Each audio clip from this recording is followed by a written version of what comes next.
Hi, Judy. Thank you so much for joining this podcast episode. Really appreciate it. How are you today? I'm good. Thank you. Thank you for having me. Pleasure is mine. I'm super excited to have a conversation with you and also learn more about your business journey. Like obviously you said, you have a experience over 30 years, like you've been running a business.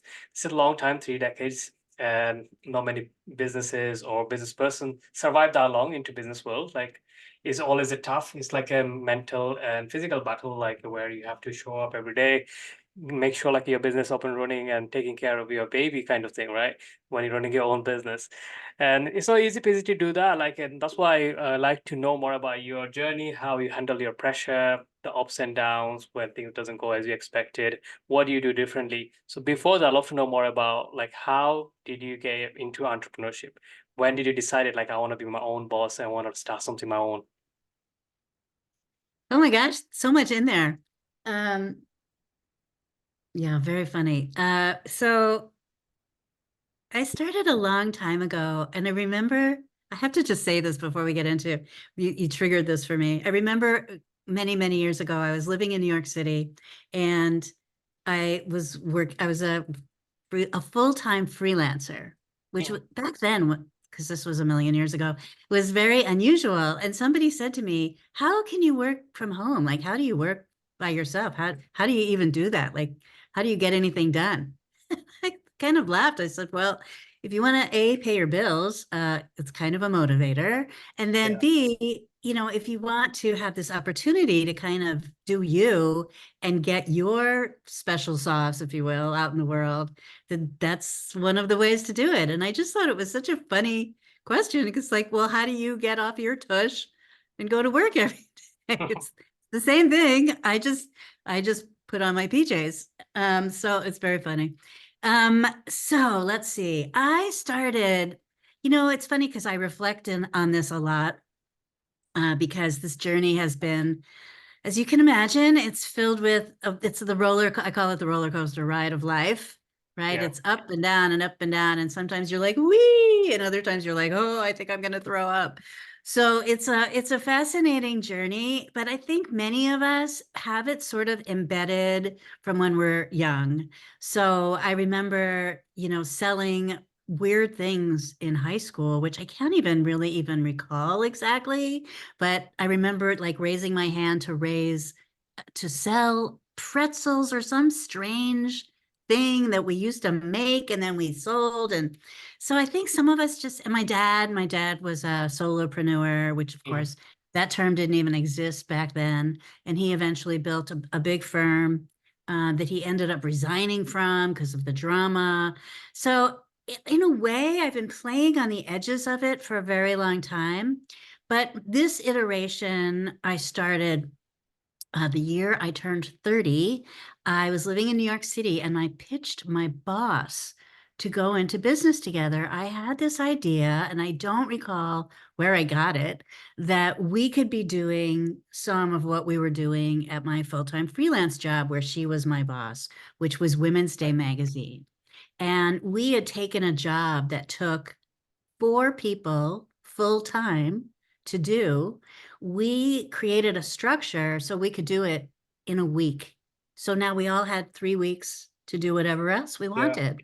And I started freelancing and doing other projects outside of that full-time freelance. And I was making more money than people on staff because I was a freelancer, but I was there full time. So it gave me a lot of flexibility. And it also gave me this awareness that I had some ability to reinvent some work processes to make them more efficient and Mhm. effective and actually more fun. So that's how it started. Yeah. And that turned into this journey that has evolved over time because, of course, I don't do now what I used to do then. Yeah, so like from freelance to like being your own boss, like you started your company, right? So how long have you been doing like a freelancing for yourself? So I have been working on my own. Well, oh my gosh, that was over 30 years ago. And that has shifted and changed. So I did that for a while with her. I ended up resigning from that business and I went back in-house and Okay. I built a in-house art and production department for the Boys and Girls of America's national headquarters, which at that time was in New York City. And I Mm, took the budget, which was a couple $1 million, and they had been spending it extremely inefficiently. So again, I helped them understand the value of combining services and just how to be more, how do we make more with the right, exact same amount of money? And that's actually how we started getting business. When I started my business was we would go into companies and say, what did you spend on marketing last year? And the tradition is each year to increase your budget 10 or 15%, right? So we said, what if we took the exact same bucket of money, you didn't add a dime, we took that money and got a higher ROI, would you be interested in hiring us and understanding what that might be? And they would right. say yes. And so that kind of took me from being a hands-on designer, which is how I started in graphic design and brand identity. I used to, and I won awards for brand identity packages, and moved us into this strategic planning realm because that's exactly what we did. We would take their money, we would reallocate it, we would spend it more powerfully, and we would get them better results. And that's how we built that business. And we built that business. And this is in the 80s, you guys. So it's a million Yeah. trillion years ago. And So we was it built, like for TV advertisement or what kind of advertisement you used to do? we did a lot of print. We were Okay. Mm. very heavy in print. All right. So very little, not a lot of advertising. We would, advertising is interesting. It's interesting that you say that because advertising, even today, is its own lane. It's its Yeah. own forte. It's its own expertise. And that's not something I'm an expert in. But I turned out that I was really great at taglines. I was really great at concepts. I was really good at visuals. So we just leaned into, and marketing and advertising are quite different. Mm, So we were doing all sorts of very different, we would do invitations to fashion shows that were not printed. We would do three-dimensional. So we, for one, we had a custom candy bar made for an invitation to a fashion show because people don't open them and they didn't go. And so instead of an invitation, you got a chocolate bar, this gigantic Hershey's chocolate bar in the mail that had the customer's logo. And instead of ingredients, it was the invitation to the event. Like we just reimagined all sorts of yeah. things. And we got a very high response rate from that sort of thing. We did a number of Also, things. did you had a partner while you running the business or just I on did have yourself? a partner, yes. And what was so, and it was my boss from Women's Day. I All pitched her one day. I just got this idea that we should, and she used to make me cry. We talk about this, but when I first started there, she would make me cry because I had no idea how to do what I needed to do to create a magazine, and it was intense. And we went from that space to me pitching her to be partners. So we came a long, long way.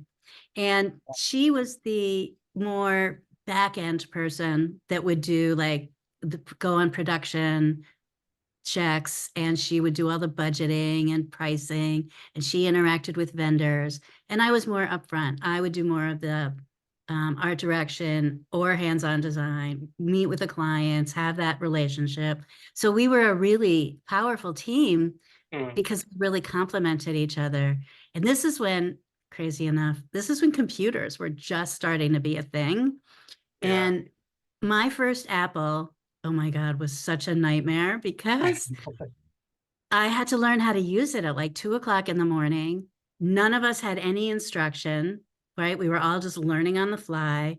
It turned out my first machine was a lemon, but I didn't know it. I thought I was the lemon. So it was extremely painful, took a long time. I finally ended up returning that machine, getting another one, which worked. It was a whole thing, but we just powered through. We did, I remember doing bookkeeping. We would work all night a lot. Yeah, we just did what we needed to do and we built $1 million business pretty quickly, but it was not without pain. Yeah, that's what I love to know. Like, how was your first year? Like when you guys started, like Well, our, obviously our first year was computers, like the whole, awesome. yeah, that's different, Yeah, isn't our it? first year was awesome, except that we had an accountant that screwed up. And Oh, we actually made like 40K profit the first Mhm. year, but because of his mistake, we lost it all. Wow. So it was very, it was, it was very Yeah, depressing. 40K about 30 years from now is a lot of money, right? It's probably 150 to $100,000 now. The first year we billed out just under $500,000 and we were exhausted. I Mm. had no friends anymore because every time people would say, you want to go out, I would have to say no because I was Yeah. working. So Yeah. I had all my friends went away. It was all about the business, but we were having so much fun. I mean, we would go out to lunch and we would just brainstorm and play, and we had Mm. the best time. It was so much fun, and we created some really amazing things. Our first client was Elizabeth Taylor. We didn't know it at the time. It was just, we had all this crazy stuff going on, but we Yeah. had done, no, she wasn't our first. She was, I think, our second. We had the opportunity to design something for a movie studio, an art exhibit that was at a movie studio. Now, we're in New York City, so there's a lot going on. And we just got, just things happen. It was very, when your energy is lined up, things happen, right? So we had a lot of referrals. We had a lot of word of mouth. We were winning all these, things were clicking. And we were just very all in. That's just the way we did stuff. And when we started, this is a funny story. So when we started, she was still working at Women's Day magazine. I had gone out and gotten my own little space, and we decided that we would work together. And we created, because this is back in the day where everything was printed, right? We would create Yeah. stationery because we knew that eventually we were going to move into her loft space in downtown New York, but we couldn't afford it yet. Mm. So we printed enough stationery because we needed to meet a minimum quantity. And we printed stationery that would reflect that address, even though we didn't occupy it yet. And also Yeah. where we were presently. And then all phone calls, because we didn't even work in the same space. She was at work across town. I was in this little space. And people would call and say, is she there? And I would say, oh, no, she's in a meeting. Can she call you back? And it was so nutty. And then we thought that was going to take at least a year, but we were Yeah. so busy that after 6 months, we were able to invest. Now listen to this, 500 US each to buy drafting tables and lights and like enough furniture Mm. so that we could move into this space. Like it was very much organic growth. Although we mean organic differently now, but it's just like everybody else, right? Like Apple started in a garage. We started like Yeah, you have to across be town. resourceful at the beginning, isn't it? Like you find a way, like you make it work. Then obviously, as you grow, then things comes along the way. People will come, things will come as well. And so, how do you see like is a difference between like 30 years before, like how I used to do business, and compared to right now with the technology and everything? Do you feel like is it easier right now, or compared to before, or like before it was so much focusful business? Because right now there is so much distraction, isn't it? That's a really great question. I don't even know how to answer it. I think business is always hard, and business is also, for a particular personality. And I think it's accessible. It's actually in so many ways, right? It's so much more accessible to Yeah. everyone. Back then, I was in New York City and there were all these huge agencies, and we were like this tiny little fish. And that's what we leaned into. Do you want to have this relationship with your vendors, or do you just want to be a number? Do you want us to really understand your challenges and know that you may not be the right client for a huge agency because you don't have, you know, $8 billion like Mm. Coke, but you want to be treated like that? Well, Yeah. here we are. We're here to make sure that you're winning. And we would get involved with them in a very personal way. A lot of people then, of course, it was very brick and mortar. So we would go in and say, look, if you move your cash register over here, or if you have a sale on this day, we think that this is going to be your return. And we created these relationships. I think maybe there was more trust then. Maybe it was easier to get to the know, like, trust space. Yeah. I don't know. Now we're so jaded, and there's so many fakers and liars. So it's harder to discern now. But I do find that when you develop relationships, some of my clients have been with me for a very long time, and those relationships are pretty special. Yeah. And So what do you see like in terms of like the 30 years of your experience, what's the most valuable lesson you have learned over the years? I don't want to like say 10 or 15, just would be like one or two. the most valuable lesson, who knows? I mean, maybe it's just to hang in there and keep going. They always say about how, it's that losers never quit and quitters never Mm, win. So it's a bit of that. I think you also have to be a little bit crazy because it's funny. A couple of years ago, a few years ago, I live by the beach, and I was walking down my beach, and I was thinking, I love this beach. And I was noticing how it had changed over the years. I've been here for quite a while. And there are areas that used to be tree wooded that now the storms have washed it all away. Or here's where I used to sit with that group, and now that's now water instead of beach. But I was thinking, I love my beach. And it's kind of like business. Like, how do you keep falling in love with your business so that you can keep mm. going? It's true It's a that bit like of that. I had a moments of time like I've been running businesses like the last 10 years now. So certain moment it comes to the point like you don't feel like you don't love anymore. It just happens to any kind of relationship, right? You have to like water it and grow it again, and you have to put some time in it. Or sometimes like you want to step back a little bit, like go out and get Mhm. some freshness. Like that's why I did like last year when I was like ill. I took a 4 weeks off, and I feel like it's getting too much to me because of my illness. My son not well as well. He got brain damage, so he got ill and everything. So I felt like it's too much putting on my work, and the work not producing like how I wanted to be because of I'm putting pressure on myself and unexpected expectation I'm having. So which is never gonna be fruitful for me. So I had to step back and regroup again. And last couple of weeks, like I'm feeling the joy again, and where Mhm. I how I started. And I want to journal why I started the business, what things I love about the business, what to do like when I don't feel like don't want to carry on anymore. Even though I was making money, or my clients happy and everything is fine. Sometimes you get like what if I'm born to do something else? Sometimes it's not the case. Sometimes you're just doing too much, and you need to step back and refresh your lenses again and get back on it.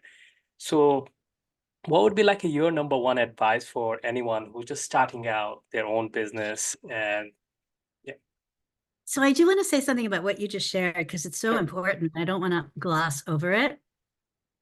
So I think, many of us who are high achievers and go, go, go, and, we're just like, we just keep doing it, right? Yeah.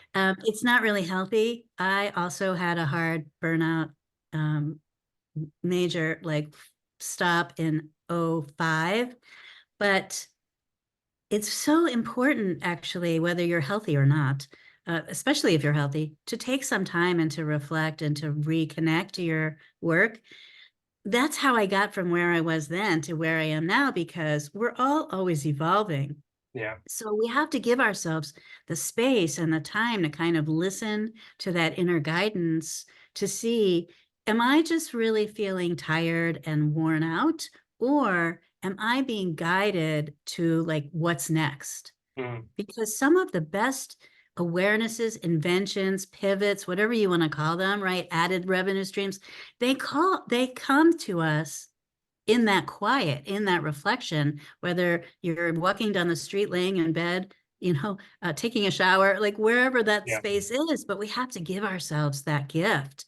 And when we're just on that go train, a lot of times those messages can't come through. So I think we, as a culture, as a society, we undervalue those very valuable moments. So I just really wanted to give that a little bit of Yeah, love that's great. because Yeah. sometimes we're forced into it, but it's so important. Yeah. Thank you. Um, yeah, to anyone starting now, For me, it's really like, how can you align yourself and be involved in communities or with mentors or advisors that support you? Sometimes we have to seek those out. It's not obvious. We have to let go of some people and things, and we have to be willing to be in a room where we're not the smartest, hopefully where we're far from the smartest, and where we're ready to learn. To me, there's nothing more valuable.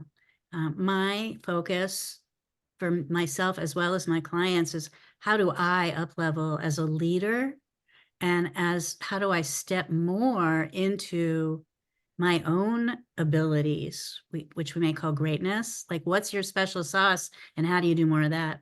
Because we spend so much of our lives trying to fit in and be like everyone else. Yeah. But really, the juice is where great brands are willing to stand out and have the audacity to do so. But humans, we're not built that way. We're taught to fit in, and that is not to everyone's benefit. It can lead to our demise as a business. Yeah. Thank you so much for the advice. So we are nearly coming to the end of this podcast, Judy. So thank you so much for coming to this show. So before we leave, if anyone wants to learn more about yourself, your business, where's the best place to find you?